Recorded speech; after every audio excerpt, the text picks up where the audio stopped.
My background sucks. Yeah, it's kind of your fault though. You just need to decorate your air conditioner more. Just like wouldn't be visible. It's too far back. I have a pentagram carved into a skate deck. Yeah, like I was thinking about it after I said it. I And was it's like, it just doesn't get much not- cooler than that. It's just not visible. We almost need to like make you a fake background to put back there. You know, like just to put like right Yeah. where you're. Like an Acme tunnel, but instead of a tunnel, it's like a really interesting background with lots of books and Exactly. records and stuff. Yeah. Yeah. Take a picture of that and blow it up, put it right there. We should do a matte painting. A matte painting of like an interesting man cave. Yeah, behind totally, me. totally man cave. Something only described as a man cave. Yeah, something with a lot of culture. Yeah, exactly. Yeah. Okay, I'm Alexander Edward, And I'm Tony Boswell. and we are Minion Death Cult. The world is ending. What do we decide on? And Nike. Nike is just doing it. We're documenting it. We're just documenting it. So we have a wonderful jam-packed episode for you folks today. We are talking about Labor Day on Labor Day. Quite ironic. We're also talking about the Nike Colin Kaepernick ad, which is just the fucking end of the world. People are bummed. And also from the liberal boycott side, talking about In-N-Out. The Republicans are in, but I'm out. That's for sure. Yeah. So up top, it's good. Up top, I just want to thank our two new Patreon subscribers, Tyler and Jeff Wood. Hope I'm pronouncing that correctly. Thank you for your support. If you want to hear a bonus episode every week, except last week because I had some personal family issues, you can subscribe at patreon.com/miniondeathcult, patreon.com/miniondeathcult. And for $3.11 a month, you can get a bonus episode every week. Twice the amount of content for $3 every month. Well worth it. This is a old credit card ad. It would say something along the lines of like Patreon $3.11, but extra content priceless. It's priceless, yeah. We're gonna make that one day, and only Patreon will see it. But you'll never know unless you subscribe. It's gonna be so worth it. It's gonna be great. It's gonna be so worth the effort. Gonna be of making priceless. that. Yeah. Yeah. It's gonna be exactly this, but I won't be wearing a shirt. Right. Yeah. And the listeners are like, "What do I care if Tony's not wearing a shirt?" Well, that's But because you're fucking listening to the show and you're not watching it on YouTube like a fucking idiot. Yeah. What are you doing? All the people on YouTube just like ruin their keyboards with all the drool. You got to go to the YouTube. You got to search Minion Death Cult on YouTube and watch this shit because we're posting it there. And we are currently at 78 subscribers on YouTube, which is So close. pretty amazing. Never thought we would get there. And it's really cool that we're at 78 because I can laugh at all the like right-wing incels who are commenting on our stuff with only like 3 subscribers. Yep, like I'm at a exactly. point where it's like 3 subscribers. Loser. Wow. No, yeah. You if you're watching this on YouTube, please comment with something positive or something negative about the haters. Yeah, it's real easy. You can just say like tight Yeah, with like 5 eyes though. or be like tight, fuck the haters, and like then we're good. Right, you could be like, "Hey, you know how I feel about the haters." You don't even have to say like "fuck them" if you don't want to curse. You can just imply that they should be fucked. I'll post that, and you can just copy and paste that. It would be so convenient for you guys, but only for the Patreon listeners. Only the Patreon listeners get the copy and paste option. Dude, I love this. It's like a Senate write-in campaign for our YouTube page. Exactly. All you do is call. We do the rest of the work. To Minion Death Cult. Please continue making this content. Signed blank. But you have to like fill in your own name. Postscript. Fuck the haters. Yeah, okay. So today is Labor Day. So yeah, Minion Death Cult on YouTube. Go find, subscribe, like, comment. Hey, if you see this shit on Facebook, like this shit. You know, it's one thing to follow the show, to like the page. You got to interact with the page. That's how more people see the post. It's stupid. It sucks to ask this shit from you, but this is how you show love for us. Like, comment, share, etc. It's true. It feels corny every time you do it, but it's good for us. It's good for you. It's good for the world. Mm-hmm. You're welcome, world. Hey, it's good and good for you. That's like what my grandpa says about like radishes. Yeah, yeah. Like they taste good and they're good for you. Aren't they good for your eyes or some shit? That's carrots you're thinking about. I feel like radishes aren't bad for your eyes. Probably not. You're probably safe in saying that. Yeah, sure. Yeah, good with that. On that note, I didn't eat radishes, hence the glasses. If only you had known that radishes weren't bad for your eyes previously. Yep. I would have known. I would eat them as a kid. I would have been fine. Yeah. But as a child, I was like, "Mom, no radishes, thank you." Okay, so today's Labor Day. We're working for you guys, even though we shouldn't. Against our own interests as the working class, we're working for the listener.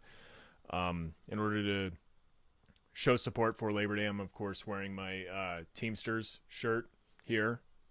I'm proud Teamster, proud laborer, and also furthermore, I'm also growing out my mustache to show solidarity with the fellow workers that are the police force.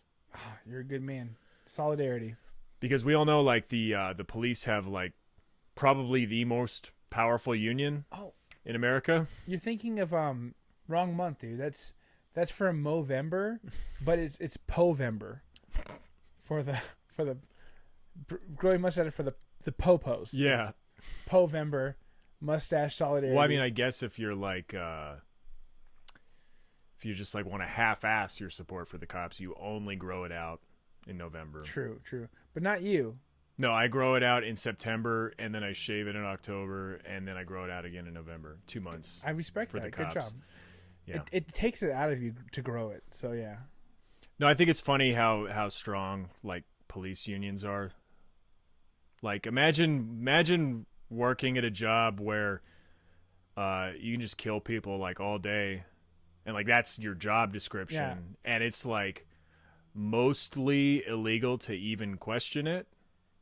Yep. Like that's how strong their union is. So what happened? You said work-related injury. What happened to your back? Well, I wasn't really ready when I fired the gun. Yeah. And I totally pulled something in my lower back. I think I pinched a sciatic when I was shooting that colored man. I just haven't been the same. So I need some time off. I was headlocking with my back instead of my legs. Yeah, exactly. I like like we're joking, but this just makes me think of that that one cop who got power bombed. Did you see that video? Yeah, that's just tight. Yeah, Dude, that's real just cool. tight. And that just shows like what our troops, what our citizen troops go through. You know, just like that's what they that's the sacrifice they make. Sometimes you get power bombs on the street.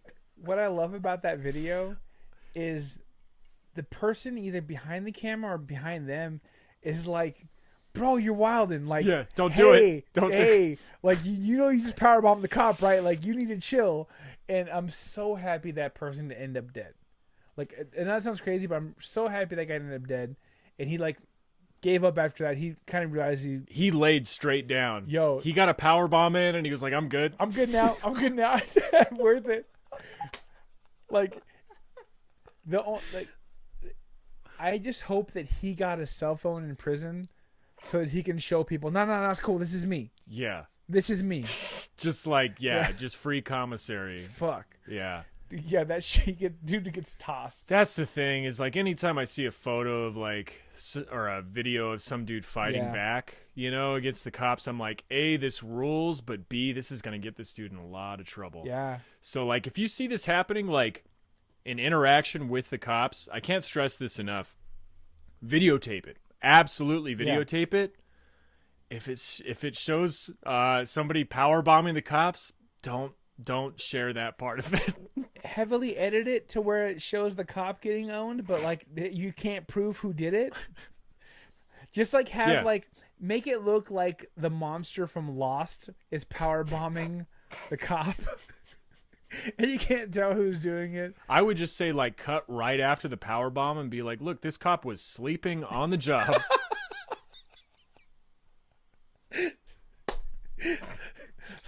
Slept. Yep. Yeah, so that's why I admire the police, is because of their strong union, strong solidarity with And the they police. can take a bump. I respect that. Yeah, okay, so that's our first topic for the day. We are talking about Labor Day, right? Labor Day. The day for laborers. More like LayBORE Day. Like snooze fests? Yeah, like Billy Madison. Yep. You know what I mean? That classic? And that's how Occupy Democrats logic feels about this. Occupy Democrats logic is, of course, a right-wing page on Facebook who just like owns Occupy Democrats left and right. Just Fucks like them up. owns them with logic and facts and like well actuallys, you know. You ever like walk under a skyscraper window and you just get crushed by a well actually. And it was actually a penny that someone dropped from the top of the skyscraper. That's all it takes. Just everyone knows that. well, it's 2 pennies. It's Occupy Democrats logic drops their 2 cents, drills right through the skulls of liberals everywhere. Done. Like a car engine. So the original post from Occupy Democrats goes, on this Labor Day, if you're benefiting from weekends, minimum wage, overtime, 40-hour work week, workers' comp, lunch breaks, child labor laws, sick leave, Social Security, OSHA, maternity leave, paternity leave, thank a union. And it's got like an American flag in there to like show that like this is real America. Like this is how America does it. This is true patriotism. Yep. Is fighting back against capitalism. Well, Occupy Democrats logic adds, unions did not create weekends, 8-hour work days, a living wage, 5-day, 40-hour work weeks. Henry Ford did in 1926 to attract better workers from his competitors for his automobile plant. This is a totally normal person typing this out. Capitalism and competition creates higher wages and better working conditions. Hashtag Happy Labor Day. Fuck. You know, when you like have this amazing wholesome character that you want to use as your poster child, like when the Republicans say, we're the party of Lincoln. Yeah. Let's use Henry Ford. Well, You know, he made a car, right? Efficiently. See, the thing about that, I mean, I know what you're hinting at. You haven't exactly said it yet. But the thing about that is, like, when you're alluding to past Republicans, like, it's nice because past Republicans were progressives, like Exactly. Lincoln, like Teddy Roosevelt. However, when you refer historically to an actual right-wing person, like Henry Ford, you run into a little something called anti-Semitism. Just a little bit. Just like a little bit of anti-Semitism. Just like a little bit of 4-volume books on anti-Semitism. Henry Ford was such a piece of shit that he wrote and published the 4-volume anti-Semitic publication known as the International Jew. The International Jew. That was required. If you were to sell Ford cars in your car lot, you had to have that available in the lobby. Also, if you want to, be part of the Ron Paul campaign, also have to have that. Also, if you wanted to help with some of the engineering for, like, you know, a bunch of awful tools used in the actual Holocaust. If you wanted to be involved in the engineering to create literal death traps, you might also call yourself Henry Ford. Is that what he did? Yeah, he definitely was part of that. What did he do? What did he make? He helped with. He was part of like the development of Volkswagen in general. Oh, okay. And also developed a lot of the machinery, not like the literal death traps, but a lot of the machinery that was used to aid death camps in just anything that helped Germans out. Sure. He helped out with. He would be like, "Oh, this is a cool idea. Check this out." What if he was just doing like a Schindler's List thing, and all the machinery was actually really shoddy and broke, and we just never knew about it? Know about it, yeah. No, he actually like used his formula for a healthy work environment that we're referring to here, the 8-hour work days, the breaks and stuff like that, which totally his formula, which we've learned, which is not has anything to do with like human rights, has everything to do with efficiency in productivity. Yeah. Sent a lot of that information over to Germany to be like, how about you put them to work? They're already in camps, may as well put them to work. Cool. But you got to give them breaks because turns out after a certain amount of hours, the human body doesn't perform as well. So let's make them efficient. And you're not feeding them anyway, so you may as well make their bodies work as best they can under the conditions.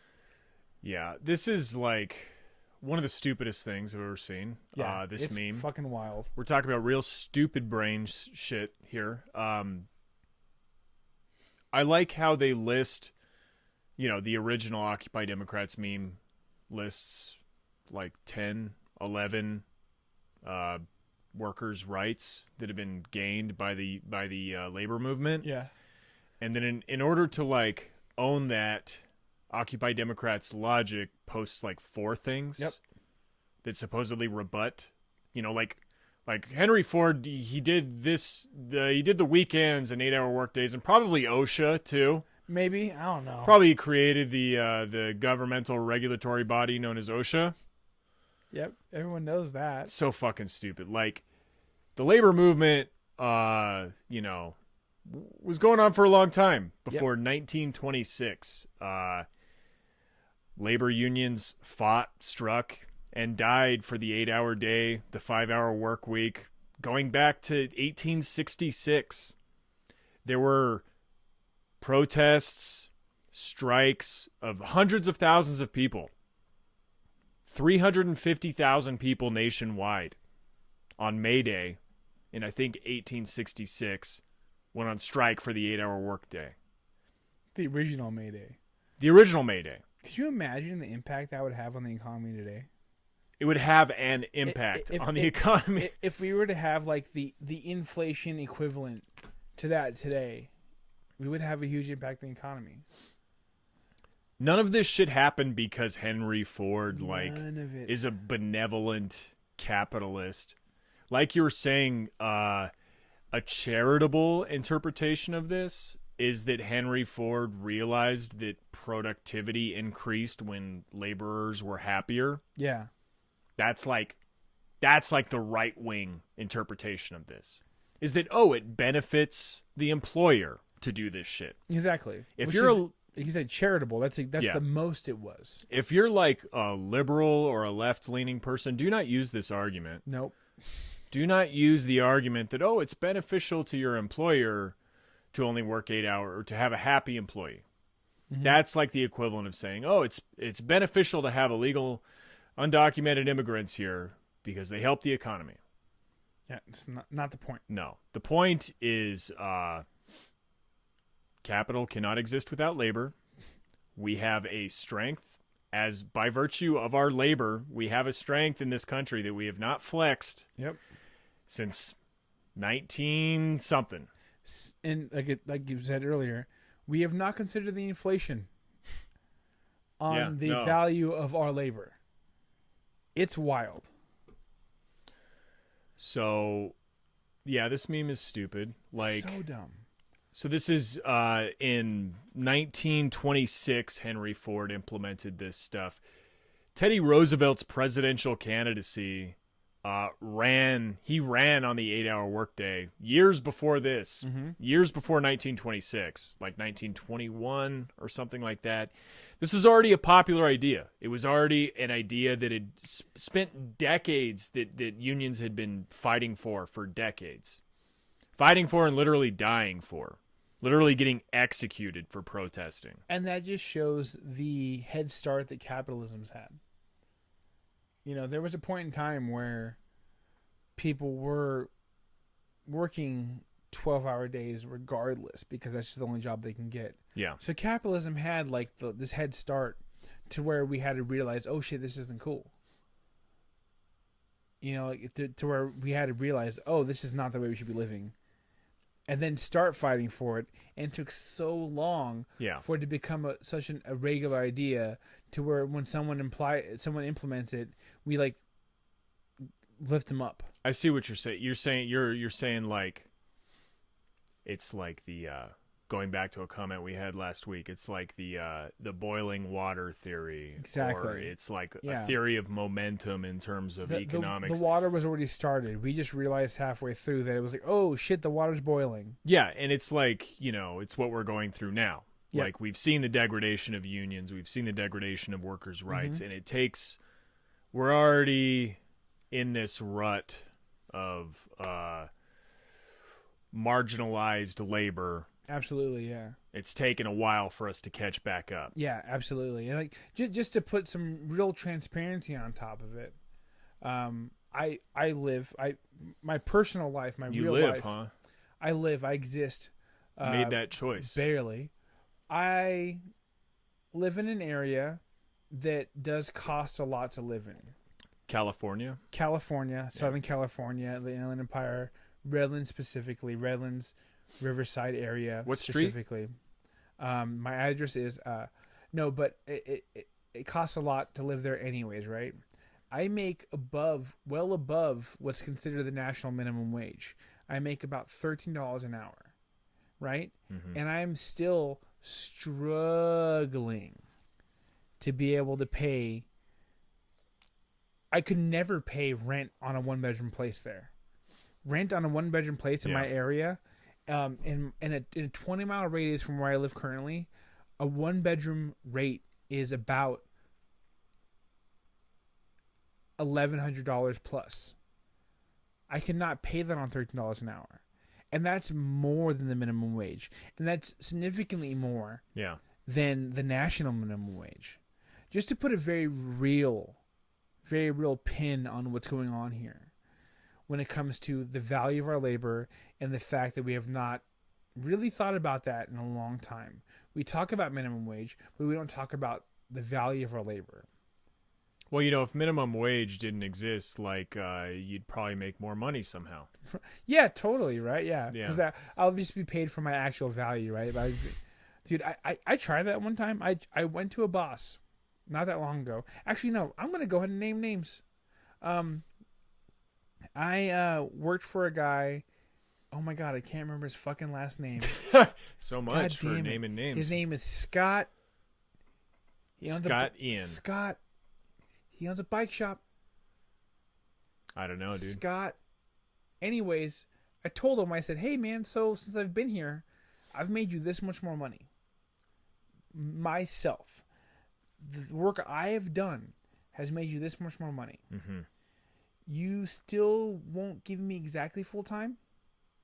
I would like full time, and I would like to maybe make a little bit more money an hour. And I can make you this much more money with that extra time I'm there.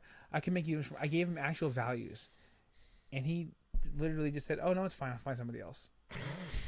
And he did. Wow. And I left.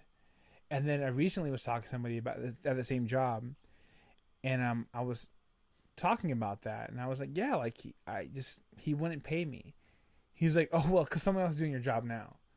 And I was like, oh, that's cool. Well, who's doing that job? The guy who's doing the job I was doing is doing 2 jobs on top of that, and still making the same amount of money I was making. That poor guy. I mean, that's why solidarity is so important. Exactly. And he didn't know. He didn't know he was doing that. That's not what I'm saying. Yeah. That's not what I'm saying. But like when labor is so demoralized and labor is so marginalized, like that's how they're getting away with it. People are so desperate for work that there are people who are willing to work 3 jobs for low pay just to survive. He was doing my job on top of being like a mechanic at the shop too. And, like, I couldn't imagine doing that. And what really sucks is, like, this guy who I worked for has, like, a local public access conservative radio show. And I can't remember his fucking name. And I wish I could. Sounds really cool, though. Yeah, he sucks. Yeah. But, yeah, anyways. So, yeah, that's like real life. That's, like, just to put a pin on this and how real this shit is, that's real life. Yeah, I mean, let's go to this next comment. I've also never been part of a union, and that has a lot to do with it too. Yeah, well, they're few and far between, as we'll get into with this comment. Bill Reeves says on this Occupy Democrats Logic post, unions were helpful, line break, a long while ago, period, line break. But what have they really done in the last 50 plus years? This is one of the top comments. That's what I'm asking, dude. What have unions done for me? Yeah, get destroyed by the right wing. Like, that's literally what they've done in the last 50 years is get constantly undermined and eroded by capital in this country. Yep. I love this take from, like, the right wing. Like, oh, if unions are so great, what have they done for me? Yeah. Oh, you mean you who voted for Reagan twice? And both Bushes? And Clinton, who wasn't a friend of labor at all? It's like they have nothing for you because they haven't had a chance to. No. Like, union membership was never 100%, but it was definitely more than, like, the 11% that it is now. Absolutely, yeah. I work in a right-to-work state. What have the unions ever done for me? Ugh. God, dude, like, the amount of jobs I've lost that I would have kept if I had a union behind me. Because you could have just been, like, so lazy. The answer is 4, but, I mean, yeah. It's very true. Very true. Those idea, like, unions were helpful in gaining workers' rights, but, like, we don't need those anymore. Like, I don't understand the concept of, like, acknowledging that unions had a place at one time and then thinking that, no, everything's cool. Like, literally now you're just retired, right? Yeah, that's all it is, yeah. You got yours. Yeah. So why have unions? I've already got a pension. I'm living on a pension. Why do I need a union? Yeah. It's wild. Either that or, like, I've always had enough money to not worry about it. Don't sweat it. But even that, you, like, wouldn't acknowledge the need for you know what I mean? Like, acknowledging the need for, like, like, companies are good now. Oh, yep, absolutely. You know what I mean? Like, oh, no, they used to be bad, but companies are good now. They're fine now. I'm getting paid now. You know all those, like, liberal companies we fucking hate? Like Amazon and every Silicon Valley company? All of them? They're good and trustworthy now. Yep, absolutely. You know, like... They look out for their employees, and I fucking hate them. Which is funny because, like, I mean, yeah. If you get what's fucked about those companies, yeah. If you're not like a regular person, if you're not like a person working in the warehouse, if you're like someone writing code, yeah, you get paid pretty well and you get taken care of. You get paid pretty well in those companies, but they've raised the cost of living so high in those areas that you still are, like, barely making enough to survive. Well, not only that, but the amount of people that are the people writing code, the people who are, like, developing the company, and not the majority of the people working, the actual laborers, the people that are working in the warehouses, the amount of people that are taken care of is maybe 7% of the whole company. What do you mean? What are you saying? Like Amazon. Exactly, Amazon. Which are 7%? Which class? The people they're taking care of. The people, the higher class. The well-paid people. The well-paid people, yeah. Sure. They're taking care of a very small amount of their employees. There are people who I've met, who I've known that work for Amazon that are very happy. They get taken care of, that have benefits and have a very beautiful work-life balance. And there's other people who are working in the warehouse who are having sensors strapped to their fingertips, literally their fingertips and their entire body, to figure out how efficient they are working. That's so fucked and up. Are telling you to bend your elbow this much. Don't bend your elbow that much. That's a real thing. This is a very real thing that's happening. That's why I'm anti-Fitbit. I always knew it was going to be weaponized against the working class. Not me. I love the satisfaction of being told I've taken enough steps. But that's a very real thing. So I'm saying, like, you know, a solid amount of the people that are being paid by this company are being treated like fucking... They're just data. They're just data. That's all they are. And they get treated that way. Their value is finite. It's very small. But moving on. Salvatore Suera says, I don't know about you, but whenever I see a non-union job, the pay is shit. Example, Catholic Cemetery of Chicago get paid over $25. Another non-union cemetery a few miles down the road gets $13. So, like, some contrarianism in this comment section. Like, hey, guess what? Union workers get paid more. They get paid more. They're literally valued more. Imagine that. Crazy. Imagine how that works. Yeah. This is your reply. You want to read this reply? I mean, it wasn't literally your reply. This whole thing was your comment. But do you want to read the reply to Salvatore's? John F. Tamburo says, for what job? My parents, grandparents, and great-grandparents are all at the Chicago Catholic Cemetery. What job pays $50,000 a year? So, wait, your parents, grandparents, and great-grandparents, they're in the cemetery, but they're not for jobs. I think they're buried at these cemeteries. Like, what the fuck is this comment, dude? Listen, my parents are dead. They're not getting paid anything. Where's the union for that? I think what he's saying is like, hey, listen, I got 3 generations of people buried at this cemetery. I go there all the time, and I don't see anybody driving an Audi. Yeah, where are these jobs? I don't see anyone there. What a weird ass comment. So fucking crazy. Like, and it felt good about it. Felt like he really stuck onto him. $25 an hour. I got 3 generations of people buried at that cemetery. Who's making what? Yeah. What? Okay. What are you talking about? It's a pretty big non you sequitur. fucking crazy. Listen, person? I've seen the floral arrangements. Those things aren't worth $25 an hour. Not even close. I mean, how many times can you dig a hole? You know, what are you gonna do? You're just gonna make sure it's still. You're making sure no one's crawling out. What am I paying you for?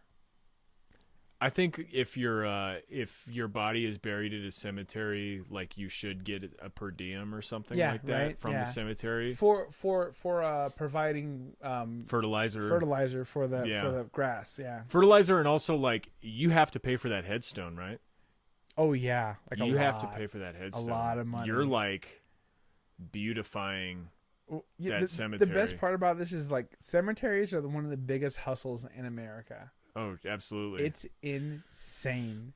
That's why, like, every week on my route or around my house, I see people gathering money just to have a fucking funeral for their dad who died. All the time. Or their baby daughter who died. All the time, yeah.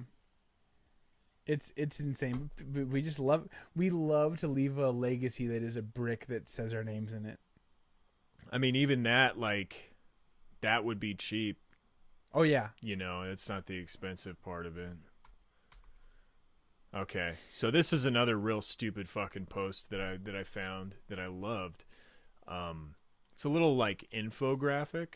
It's a little like meme, you know, but like a professional meme. It looks informative. I'm about to learn something right now. Yeah, it's like a mature, Break informative it down for me. Meme. The top text says, "Happy Capital Day?" Question mark? There's like a little question mark on a little, like, what do you call it, clip art calendar. And then it says, since labor and capital are hugely dependent upon each other, I wouldn't say upon each other quite, might frame that relationship slightly differently. Why do we have a, quote, Labor Day in America, but not a Capital Day? Good question. And Tony and I still don't know if this is satire or not. I think it's genuine. And it's fucking sad. Like, this would be hilarious if it were a joke. Yeah, it's really clever. It's some really heavy stuff. So then we have, like, 2 interlocking puzzle pieces. Real quick, my favorite part about this is, like, it's not just your regular puzzle piece.